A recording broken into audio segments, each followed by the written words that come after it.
a tough game. It's a tough game, and we knew it was going to be a tough game going in. Anytime, I think in college basketball in general, unless you have guys who are leaving to go to the NBA, when you get old, you have a real good chance to be successful. I think that's what our team experienced last year.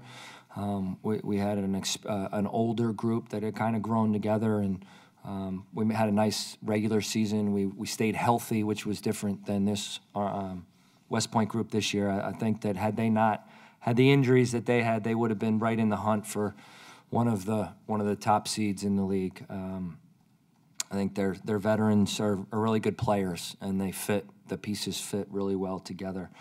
I thought that they played well, and I thought that we played okay as well. We weren't able to make the critical plays at the critical time. Our best lineup, our two big kids, I think they have a chance to be good players over time, but they're a little bit young right now. And so we made a decision to play small. And, Rivard he's when we've played well, he's done great. And tonight he was 4 for 16, 1 for 8 from the field. I think he's close to a 40% three-point shooter on the season. I thought he got good looks. Again, they just didn't go down. If they had, it might have been a little bit of a different story. And you got to credit those guys. When we made some defensive mistakes, they made us pay. I thought Amizi made a huge corner three. I thought Wilson stepped up. Ferguson obviously stepped up. And I think, in my opinion, watching these guys over 4 years, Dylan Cox is the unsung hero. I think he's the engine. He's the brains. He keeps the whole thing going.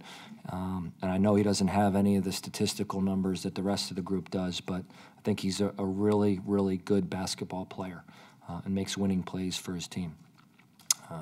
It's tough for Austin Tillotson and Alex Ramon, especially Austin with the kind of year that he had for this thing to come to an end. He gave his heart and his soul and everything he possibly has to our program, and I'll forever be appreciative of having the opportunity to coach him. And I think that he'll look back on this and think it was a great experience, and hopefully be proud of these younger guys as they develop over the next couple years and we get older together, that he was a big part of setting the table for what their charge will be over the next couple years.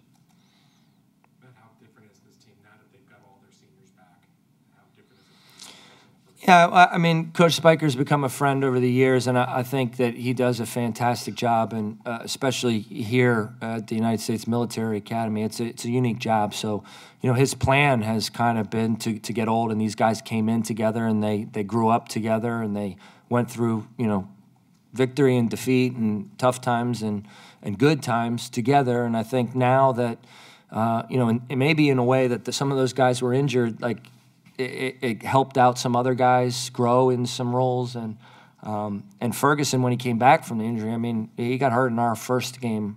When he came back from the injury, I mean, he's been playing as good as anybody there is. I mean, he's kind of unstoppable, and he doesn't make a lot of bad plays. He's really efficient.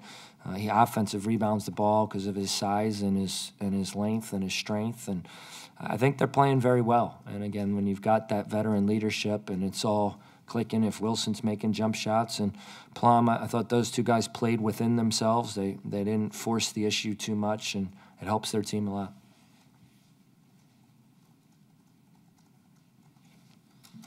All right, thanks.